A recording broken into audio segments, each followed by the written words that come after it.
നിങ്ങളെ ആരെങ്കിലും കഴുത എന്ന് വിളിക്കാറുണ്ടോ? ഇനി നിങ്ങൾ ആരെയെങ്കിലും കഴുത എന്ന് വിളിക്കാറുണ്ടോ? രണ്ടായാലും അപമാനിക്കുന്ന തരത്തിലുള്ള കഴുത പ്രയോഗം എത്രയും പെട്ടെന്ന് നിർത്തുന്നതാണ് നല്ലത്. കാരണം മറ്റൊന്നും കൊണ്ടല്ല, കഴുതയ്ക്കൊക്കെ ഇപ്പോൾ പൊന്നിൻ്റെ വിലയാണ്. വേറെ ഒരിടത്തുമല്ല ഈ സംഭവം ഉണ്ടായിക്കൊണ്ടിരിക്കുന്നത്, നമ്മുടെ രാജ്യത്ത് ഉൾപ്പെടെയാണ്. നമ്മുടെ രാജ്യത്തിൻ്റെ കാര്യം രണ്ടാമത് പറയാം. നമുക്ക് തൊട്ടടുത്ത നമ്മുടെ അയൽരാജ്യമായ, പ്രത്യേകിച്ച് ശത്രു രാജ്യമായ പാകിസ്ഥാൻ്റെ കാര്യം ഒന്ന് പരിശോധിക്കാം. പാകിസ്ഥാൻ്റെ സാമ്പത്തിക അവസ്ഥയൊക്കെ ഇപ്പോൾ എല്ലാവർക്കും അറിയാവുന്നതാണ്. സാമ്പത്തികമായി പാകിസ്ഥാൻ തകർന്ന് തരിപ്പണമായി നട്ടം തിരിയുന്ന ഒരവസ്ഥയിലാണ്. ഈ സമയത്താണ് പാകിസ്ഥാന് ലോട്ടറി അടിക്കും പോലെ ഒരു നിധി കിട്ടിയത്. ഈ നിധി എന്ന് പറയുന്നതാണ് പാകിസ്ഥാനിലെ കഴുതകൾ. ഈ കഴുതകൾക്കിപ്പോൾ ചൈനയിൽ ഭയങ്കര ഡിമാൻഡാണ് അത്രേ. എത്ര കാശ് കൊടുത്തു വേണമെങ്കിലും കഴുതകൾ വാങ്ങാൻ ചൈനക്കാർ തയ്യാറാണ് എന്നുള്ളതാണ് വസ്തുത. പാകിസ്ഥാൻ ഇപ്പോൾ ലാവിഷായിട്ട് ചൈനയിലേക്ക് കഴുതകളെ കയറ്റി അയച്ച് കാശുണ്ടാക്കിക്കൊണ്ടിരിക്കുകയാണ്. ലോകത്തിൽ കഴുതകളുടെ എണ്ണത്തിൽ 3-ാം സ്ഥാനമുള്ള രാജ്യമാണ് പാകിസ്ഥാൻ.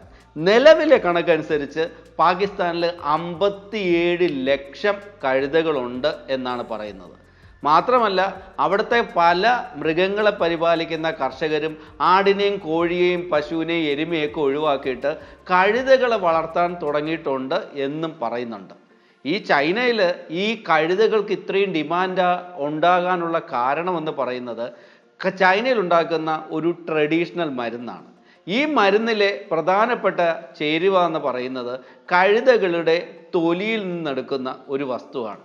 ഈ മരുന്നിൻ്റെ ഗുണം എന്തെന്ന് പറഞ്ഞാൽ, ചൈനക്കാർ വിശ്വസിക്കുന്നത് ഈ മരുന്ന് കഴിച്ചാൽ മനുഷ്യൻ്റെ ശരീരത്തിൽ രക്തയോട്ടം കൂടുമെന്നും ലൈംഗികമായിട്ടുള്ള ശേഷി വർദ്ധിപ്പിക്കുമെന്നും പ്രത്യുൽപാദന ശേഷി കൂടും എന്നുമൊക്കെയാണ്.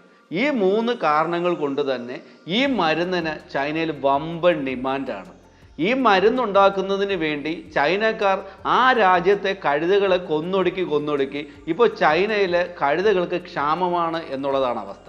ദ ഗാർഡിയൻ എന്ന് പറയുന്ന ന്യൂസ് പേപ്പർ പ്രസിദ്ധീകരിച്ചൊരു റിപ്പോർട്ട് അനുസരിച്ച് 1992-നും 2019-നും ഇടയിൽ ചൈനയിലെ ഈ കഴുതകൾക്ക് നേരെ ഉണ്ടായ കൊലപാതകങ്ങൾ കാരണം ചൈനയിലെ കഴുതകളുടെ എണ്ണത്തിൽ 76% കുറവുണ്ടായി എന്നാണ് പറയപ്പെടുന്നത്.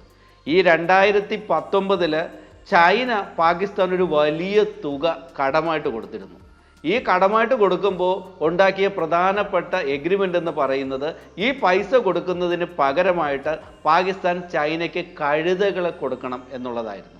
എന്തായാലും ഇപ്പോൾ ചൈനയിലേക്ക് പാകിസ്ഥാൻ ലാവിഷായിട്ട് കഴുതകളെ കയറ്റി അയച്ച് ഇഷ്ടം പോലെ കാശുണ്ടാക്കുന്നുണ്ട്. അത് പാകിസ്ഥാൻ ചെയ്യുന്ന കാര്യം. ഇന്ത്യയിലെ അവസ്ഥയും വിഭിന്നമല്ല. ഇന്ത്യക്കാരിപ്പോൾ ആലോചിക്കുന്നുണ്ടാവും, കുറേ കഴുതകളെ ഇന്ത്യയിൽ നിന്ന് പാകിസ്ഥാനിലേക്കോ അല്ലെങ്കിൽ ചൈനയിലേക്കോ കയറ്റി അയച്ച് കുറേ കാശുണ്ടാക്കിയാലോ എന്ന്. ഇന്ത്യയിലെ കഴുതകളുടെ അവസ്ഥയും വളരെ പരിതാപകരമാണ്. കാര്യം നമ്മുടെ നാട്ടിലും കഴുതകളുടെ എണ്ണം അഭൂതപൂർവമായിട്ട് കുറഞ്ഞുകൊണ്ടിരിക്കുന്നു എന്നാണ് കണക്കുകൾ സൂചിപ്പിക്കുന്നത്. ഇനി നമ്മുടെ രാജ്യത്തെ അധികാരികൾ അറിയാതെ രഹസ്യമായിട്ട് കഴുതകളെ ചൈനയിലേക്ക് അതിർത്തി വഴി ആരെങ്കിലും കടത്തുന്നുണ്ടോ എന്നൊക്കെ ഒന്ന് അന്വേഷിച്ചിരിക്കുന്നത് നല്ലതാണ്. പിന്നെ നമ്മുടെ രാജ്യത്തിനകത്തും കഴുതയെ കൊണ്ടുള്ള ഗുണങ്ങൾ ഒട്ടും കുറവല്ല. നമ്മുടെ രാജ്യത്ത് ഇപ്പോൾ ഏറ്റവും കൂടുതൽ ഡിമാൻഡുള്ള ഒരു സാധനം എന്ന് പറയുന്നത് കഴുതയുടെ പാലാണ്. കഴുതയുടെ പാലിന് 900 രൂപ മുതൽ ഓരോ സംസ്ഥാനങ്ങൾ മാറുന്നതിനനുസരിച്ച് 7000 രൂപ വരെ 1 ലിറ്ററിന് വിലയുണ്ട് എന്നാണ് പറയുന്നത്.